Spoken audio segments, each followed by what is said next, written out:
what I realized was that the thing I did like about running was how you can turn it from an individual sport to a team sport, and how having those people around you, and even if you don't even know them, with a combined goal and a similar outlook, actually brings energy to yourself. And I realized that was the thing that I'd been missing in the workplace.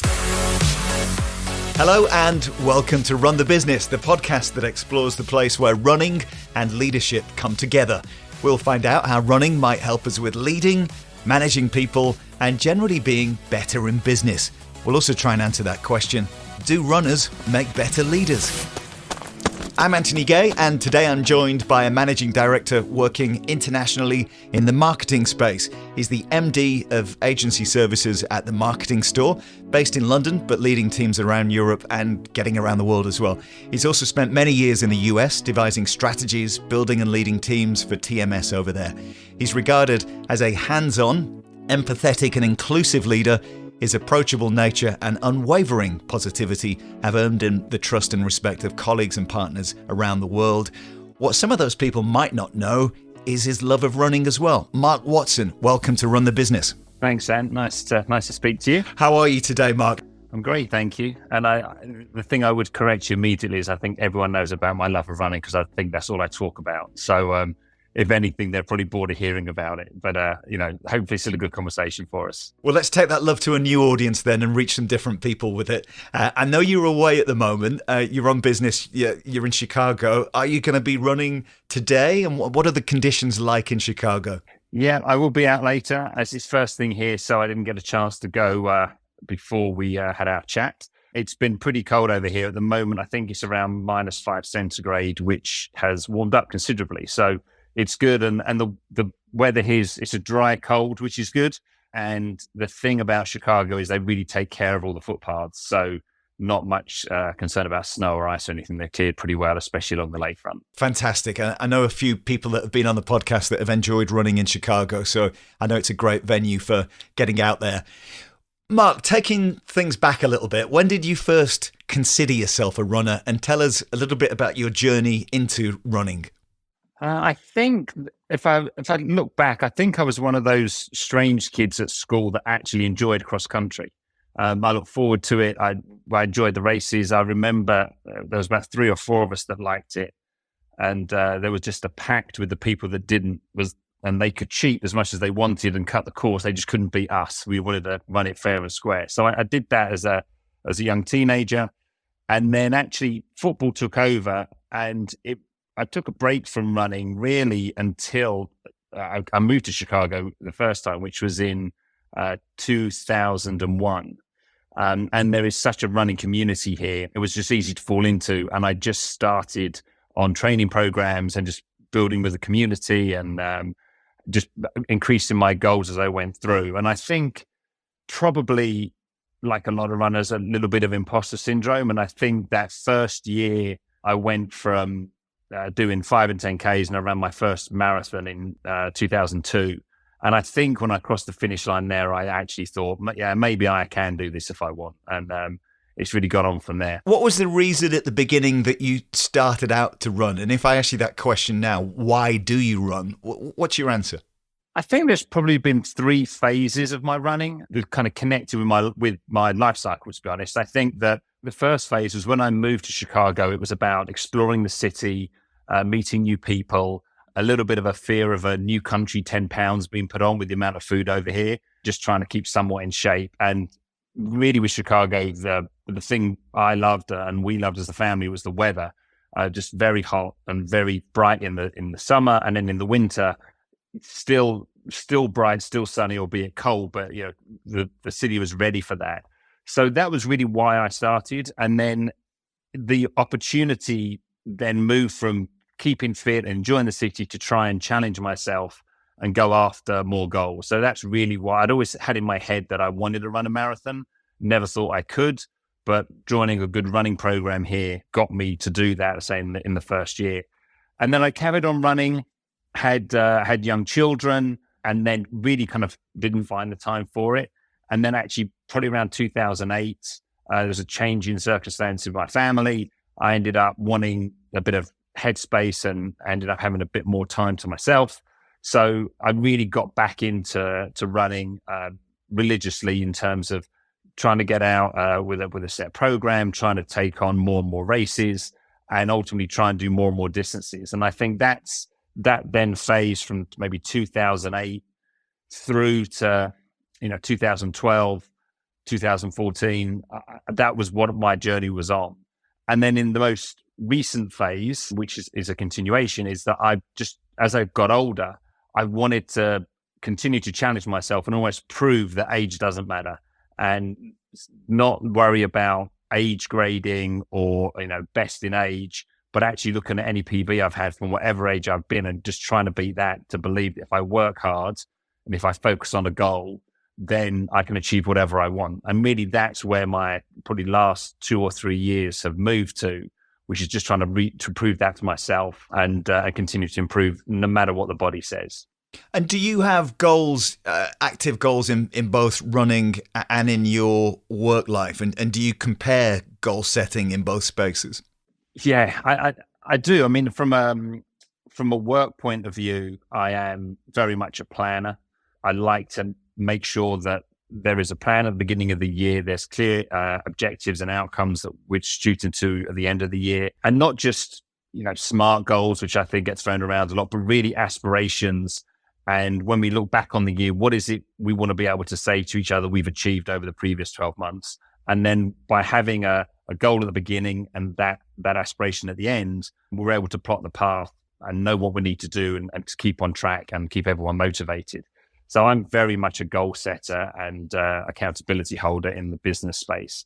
And in running, it's exactly the same. And I've actually, in the last 3 or 4 years, I've started to work with a coach, actually a connection from Chicago again, and having goals, but more importantly, having a structured program of what I need to do in order to deliver those.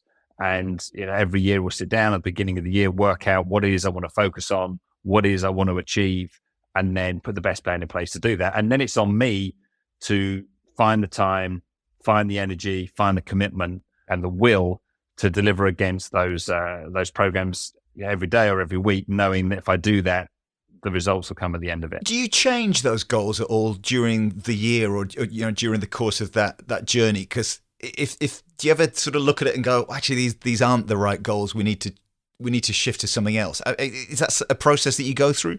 I think from a business point of view, absolutely. Especially the last 2 or 3 years, the amount of volatility in the marketplace politically, obviously with the pandemic, I think you have to set out what you think success looks like. And while I'm not one to look for excuses or reasons, Ed Vista's, the mountain climbers, his autobiography is called No Shortcuts to the Top, which I fully buy into.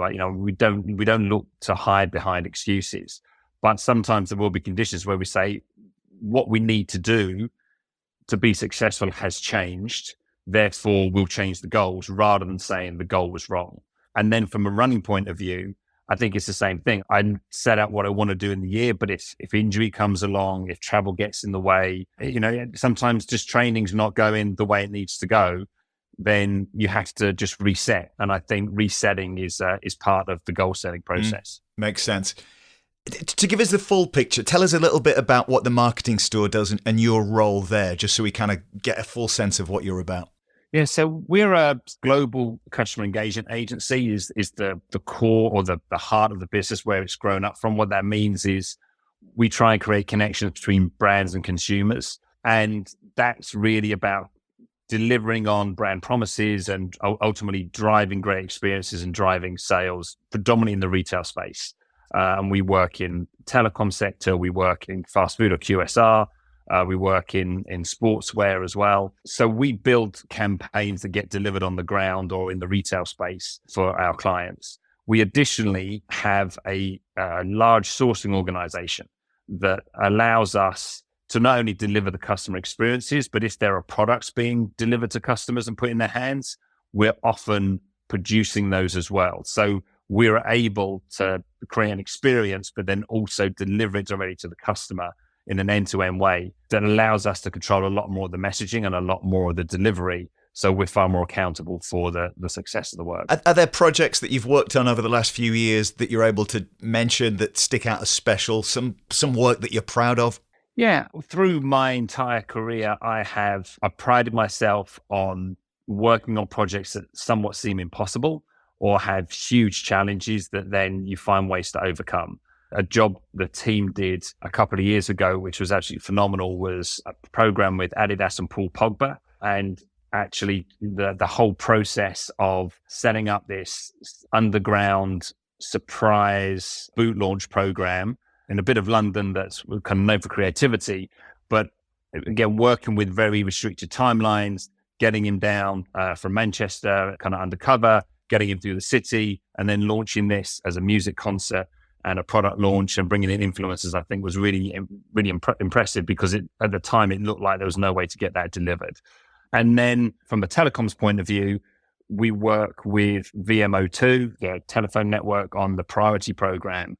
And in terms of resetting, where I think the team did a phenomenal job was the positioning of O2 Priority is that you use your phone as a gateway to explore the outdoors. So all of the rewards in there are outdoor adventures or go and seek and find or head out and experience this.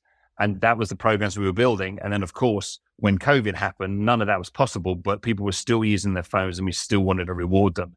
And the team were incredible, along with the client, obviously, to pivot and turn that from these outdoor once-in-a-lifetime experiences to experiences in the house during the pandemic when no one could go out. And I think both of those are really good examples of where the team have just delivered something which we didn't think we could do. And specifically the O2 one at the time, because it was such a fast-paced turn of strategy because of the market conditions. Both those sound fantastic. And how important is tech and being on top of technological advancements for you in the space that you work in? And I kind of want to talk about tech in running as well in a second, but I'm just curious to see how on top of stuff you need to be to make these innovative connections with brands.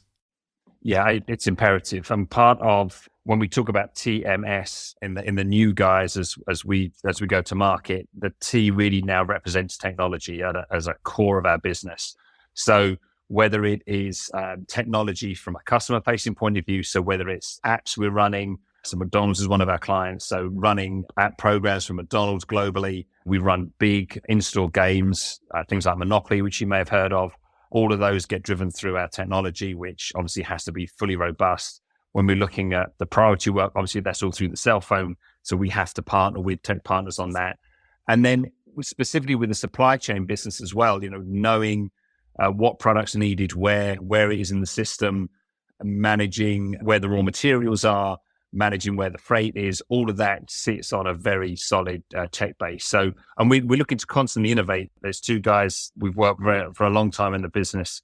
Give them a little shout out, Tom and Hills, who are our creative technologists, who again are constantly looking at tech in the marketplace that we can bring to life in a new way. One of their concepts that we launched in the Adidas flagship store was this idea of TheraFluid, which was a magnetized liquid that they were able to influence the shape of it so it looked like a Predator football boot. I mean, so we do everything from the analytics side and using data to drive that through to really creative executions in the marketplace.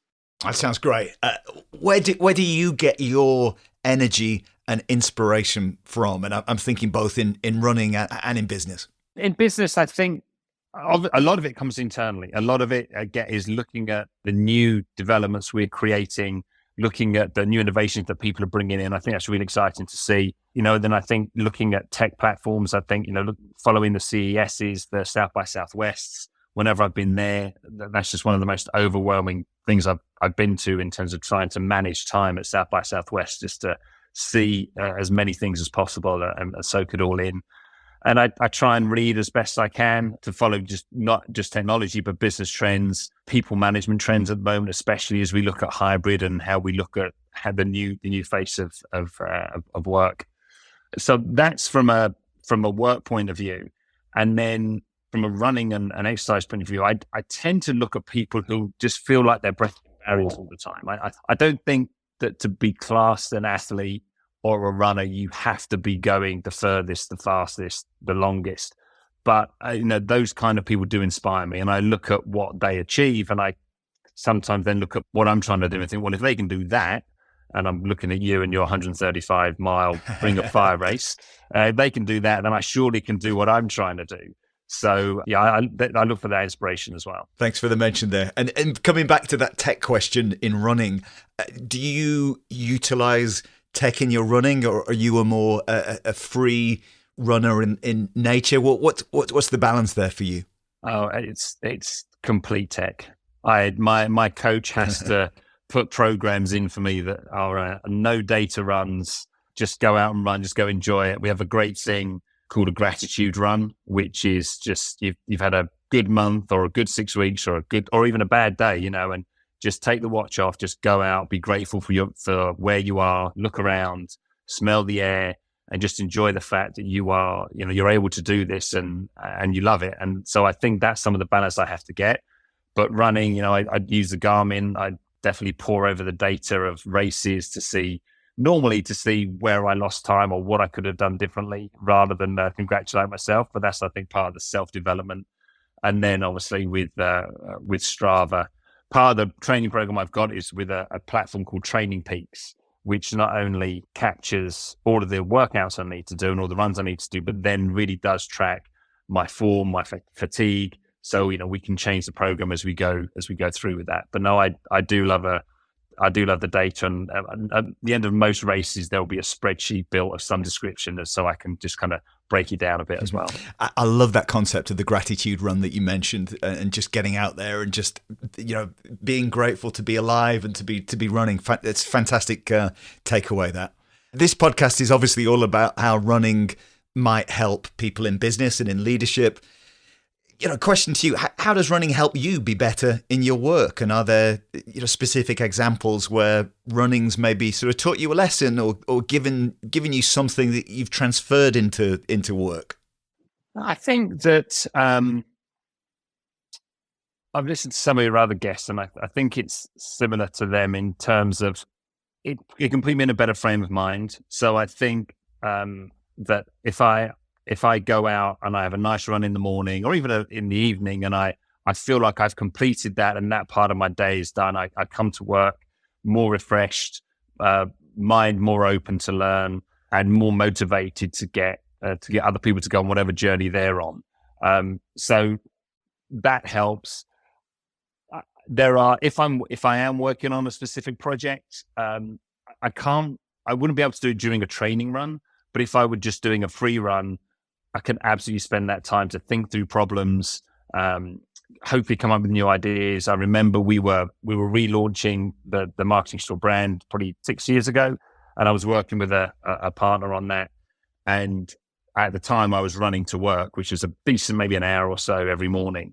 And he used to dread me showing up because I'd come up and no doubt on the way, and I've had some grand idea that I wanted to explore. So it definitely allows me that. Free running allows me to think like that.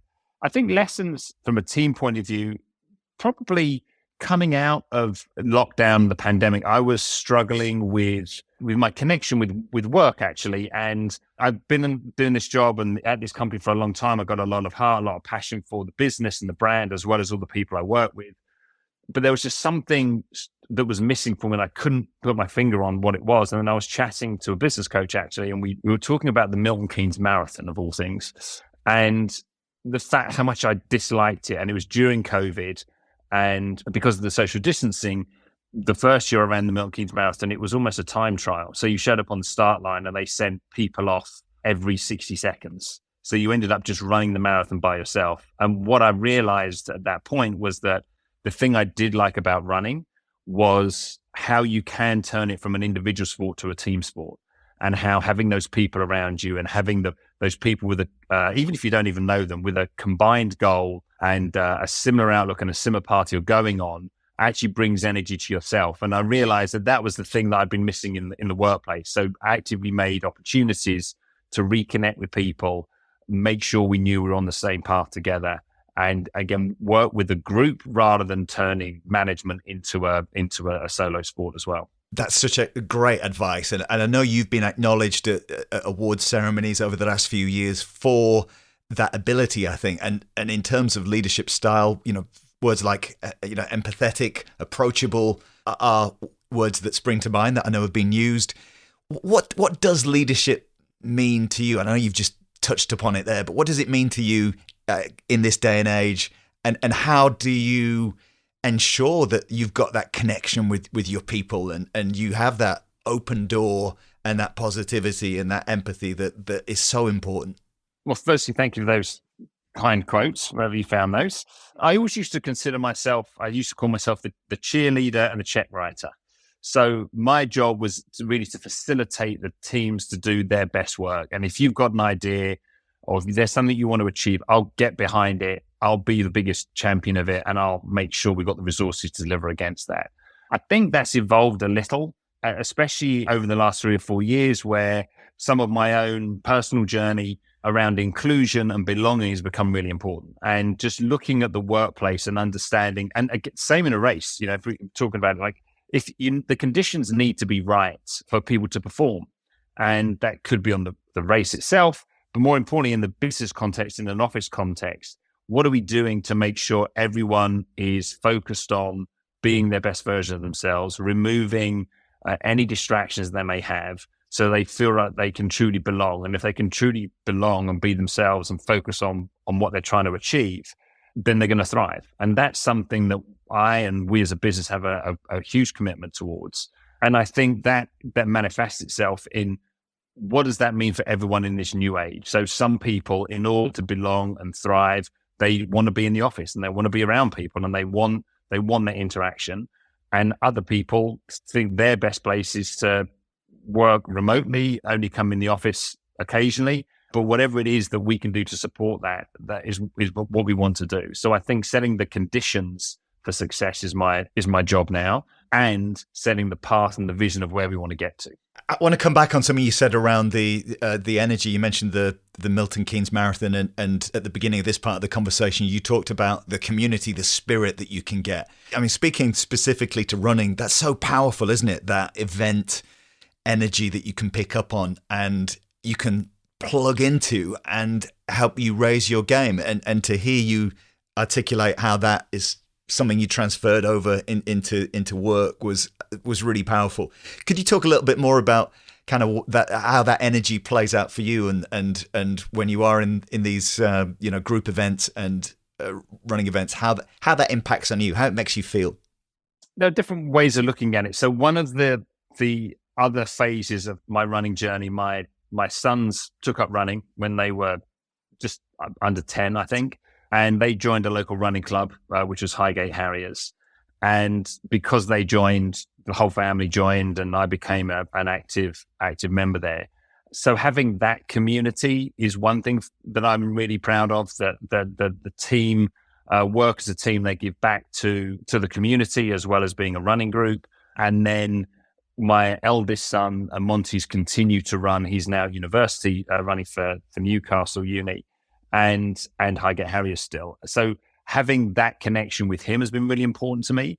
And being part of, again, Highgate Harriers, they're a pretty good club and there's some pretty fast runners, a couple of England runners in there. Knowing that I will never be next to them on the finish line doesn't deter me, because the team are, beginning to end, we're one group, we're one unit, and we run as a team. And that's really important to me. And then I think that some of the bigger events that are huge crowds, and the second time I ran Milton Keynes, I actually jumped in with a pace group. So the complete antithesis of the previous time. So this was, we had someone leading us, there was a group, we were all going together and really feeding off one another and picking each other up. There were, there was conversations about whether the pace was going too fast or too slow, and if people were hanging on to the group or not hanging on to the group. But together we worked as a pack. And we hung in there, and I think everyone in that group achieved the goals they were going for. And then at an even further level, some of my favorite races, there's a race series called Ragnar, which only ran in the UK for maybe 3 years. And it's one of these point-to-point relays. They're normally around 200 miles, anywhere from 4 or 5 to 10 or 12 people in a team. And all mixed ability we used to run, in terms of some really fast runners and some people that just wanted to come along for some of the shorter stints. There's 36 legs on these things. And again, that level of camaraderie in a van for a day, and just often running with people that were friends of friends. So you get to get to meet new people, get to experience it with different people. And we've done a few of those, a lot of them through America. And then we did a few in the UK, which again, my sons and my wife were able to do with us as well, which obviously when they're running, the kids running, it makes it really special. So I think there's that camaraderie is something I look for, because I do think it allows you to get to a different level.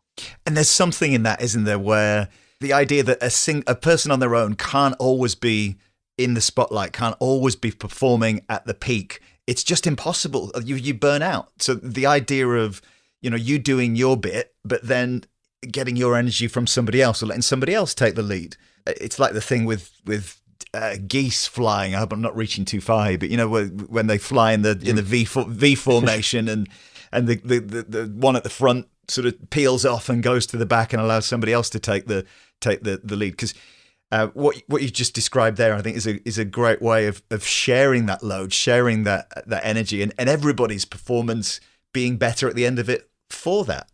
Absolutely. And then looking around and realizing who you've helped and who's helped you.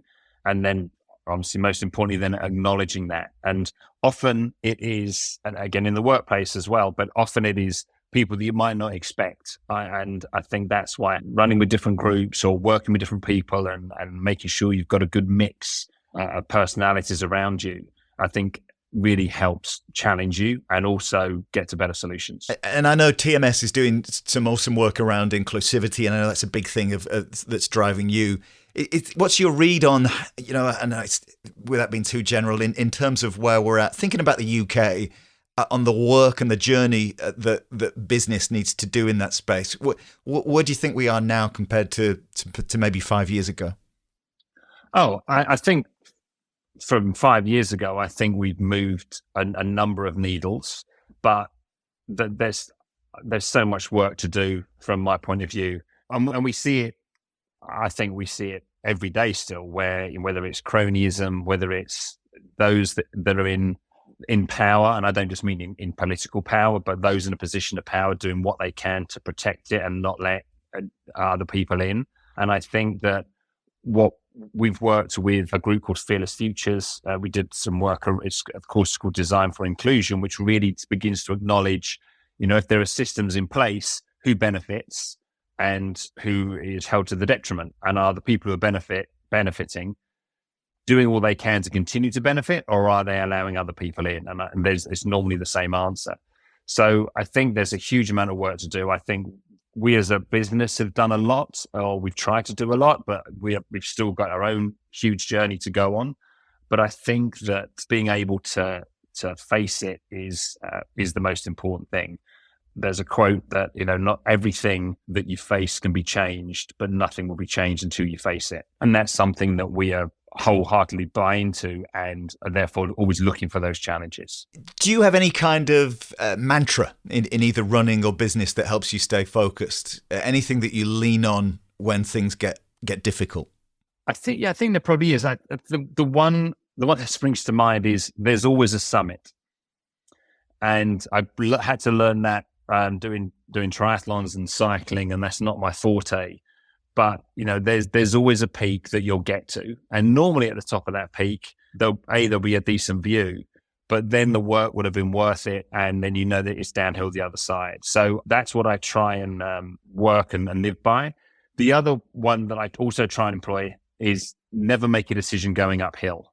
And that's from a running point of view, often running and feeling tired, and I'd be halfway up a hill and decide I can't do this, or I'm going too fast or whatever, and I'd always wait till I got to the top and then reassess, because it's always going to be tough going up. And I try and put the same mantra in business as well. When things are really tough, don't make decisions they're going to fundamentally stop or change the journey. Take the time to decompress, calm the situation down, and then think about the decision you want to make. And I know you're a really motivated, goal-driven person. How does rest fit into your schedule? How do you make sure you get that downtime and that time to re-energize when you're the kind of person that wants to be doing stuff and wants to be here and there and everywhere? Yeah, I'm not sure I've got the right answer for that yet. I think I definitely feed on energy. I think it drives a lot of people to distraction sometimes, and I do need to sit still a bit more often.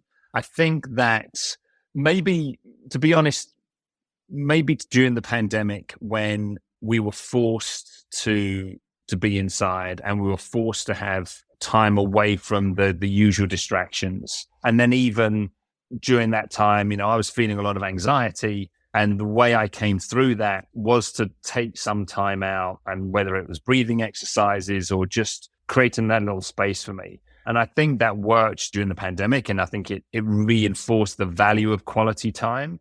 I think I've drifted back to how I was prior to that recently, but I still do try and make that time, just even if it's once a week, just to do some breathing exercises, just to create that little safe space, which again, hopefully helps me be more centered and balanced. From a training point of view, again, my coach has to very specifically put in rest days so that I don't overtrain. And again, I'm not trying to think I'm put the impression I'm a monster trainer out there. I just love getting out there whenever I can, but definitely understanding the importance of step back weeks and step back days and those rest days is really important. You mentioned a couple of marathons earlier. Do you have any other memorable runs that stick in your mind? Some inspiring moments that will be with you for a long, long time?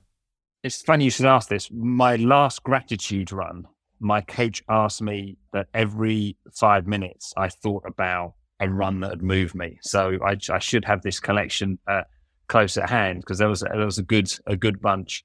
If I could pick one run that I've done that will forever stick with me, I was running a race. It was a Ragnar race. It was called Reach the Beach in New Hampshire in the US.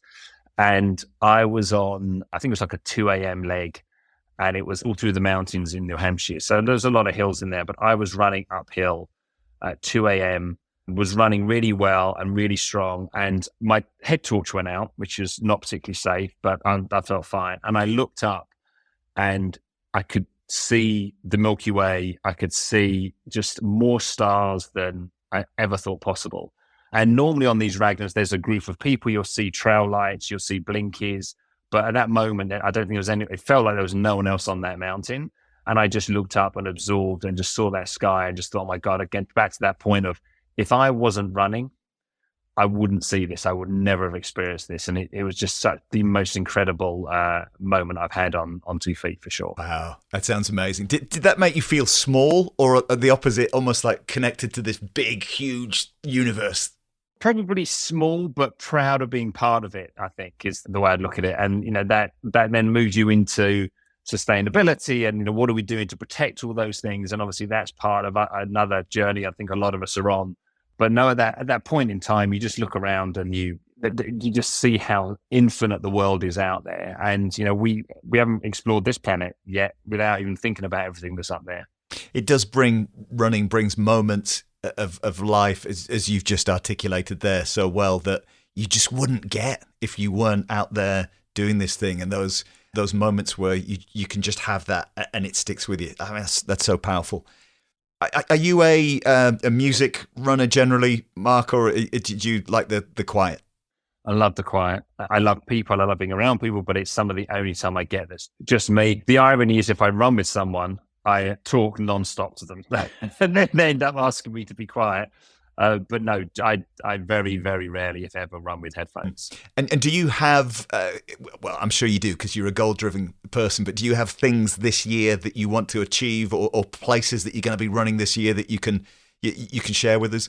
Yeah, I haven't fully got into the plan for the year. I just took on, probably the first time I took on a challenge that I didn't think I was going to complete from the get-go, but I gave it a good crack. It was called the 496 challenge, which is Sean Conway, the ultra athlete, sets out this challenge where you run the corresponding number of kilometers to the days of the month in January. So obviously 1 on the 1st, 2 on the 2nd, 3 on the 3rd. And then if you run that all the way through and you run 31K on January the 31st, you end up running 496 kilometers in the month.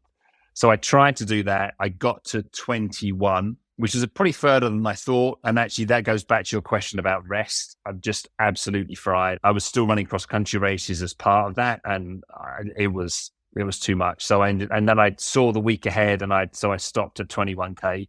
So now that's done, we're focusing on the rest of the year. There's an ultra marathon, the South Downs Challenge, which is from Eastbourne to Brighton and Hove along the South Downs Way. I've run that once, but got injured while running it, although I did finish. And then last year I tried to run it again and got injured again. So this year I'm determined to have that as my main focus rather than mixing other races into it. So that's in August, I think. So I will be focused solely on that this year from a running point of view. And there's a couple of swimming challenges I'll probably look out for as well. Running aside, can you name a business tool, an app, or something that you couldn't do without in your business world? Well, unfortunately, I think truly that the business can do, I think it's the boring office suite. But I think things like Power BI, which again allow us to pull data and allow us to measure some of our metrics from a dashboard and make it easy to read, and therefore allow us to change direction or inform the teams on what we need to change. I think that would be a key one for me. Mm-hmm. We've not talked about AI, but is that something in terms of that's on your radar as this year progresses? It seems to be going up the agenda even more and becoming more wider in the public sort of domain. Is it something you're thinking of? Yeah, I think it's something we're looking at. I think from definitely, I would have thought from a forecasting point of view, we're not as advanced on it as we are in other areas of technology right now. But like you've been reading a lot of it over the last month, really, about how it's really becoming the norm in sport, and Formula One strategy looks like they're going to move fully to AI. I think in our industry, these copywriting and art producing AI is one for debate. And again, reading and seeing how they're trying to get art experts to compare masterpieces with a piece of AI, see if they can tell the difference. And sometimes they can, sometimes they can't. So it'll fundamentally change the business as we move forward. But I do believe in the power of human creativity and would love to see that come to the fore more often. Business aside, is there a favorite bit of running kit or accessory that you want to give a shout out to, something that you can't do without? Well, I found Lululemon running shorts about 5 years ago, and they absolutely changed the whole running experience. They're the most comfortable things, so I would definitely give those a big shout out. And then calf sleeves were the other thing, just from a recovery and if you're running and putting those things on, they changed everything for me too. So I'll give those to an honourable mention. Great. 2 bits to check out there. Thanks for that. Final question, Mark. What advice would you give to anybody in business or in a leadership role considering getting more into running and getting more active? We've talked a lot about the benefits throughout this podcast, but could you summarize it for a bit of advice? Yeah, I think if people are trying to get into it, I think go steady. Every journey begins with a step, and I think that's important, especially for new runners. Compare yourself only to yourself. You're your only competition out there, and whatever it takes to have fun when you do it. It could be long runs, it could be short runs, it could be trail runs, it could be road runs, whatever you get the enjoyment out of, focus on that and don't let other people tell you what you should do. Mark, fantastic way to finish. Thank you so much for your time and have a fantastic year of running. Great. You too. Thanks, Anne. Thank you to Mark Watson for his time on Run the Business this week. So what am I taking away from that conversation? I don't know about you, but I found so many useful nuggets of wisdom in there. Start with that idea of the gratitude run, and I'll be honest, I hadn't really come across that concept, but how Mark described it made so much sense. The idea of being grateful or reflecting on something while you're running. It could be friends, family, self, work, life in general. Being grateful for things that are in your life, things you're fortunate to do. Contemplating other parts of life, perhaps recent events or happy memories, stuff that brings you joy. You could also use that time to counterbalance certain negative feelings. For example, if you've been feeling lonely, to concentrate on friends and family during a run. The idea of running without a watch is a bit alien to me, if I'm totally honest, but I'm going to try it this month and see how I get on. Other stuff, I think the way Mark described shifting running from an individual sport to a team sport really resonated with me. How that transferred into his work life and helped him build empathy and shared energy, I thought was really powerful. He also talked about the conditions needing to be right for people to perform and how leaders today, whether it's in the office physically or virtually, They've got to create an environment, a culture if you like, that allows people to be the best they can be and bring their best self wherever that is. I'm also off to check out those Lululemon men's running shorts that changed his life. I think that's got to be done. If you're enjoying Run the Business, if you're enjoying the podcast, please follow us, please share, please comment. It really, really helps grow the show. Go on, do it now before you move on to the next thing. Much, much appreciation for doing that. And a nugget I'm taking away, a quote to finish that Mark mentioned, something that applies to both running and business. Never make a decision going uphill. That really stuck for me. I'm Anthony Gay, and until next time, keep running and keep chasing your goals.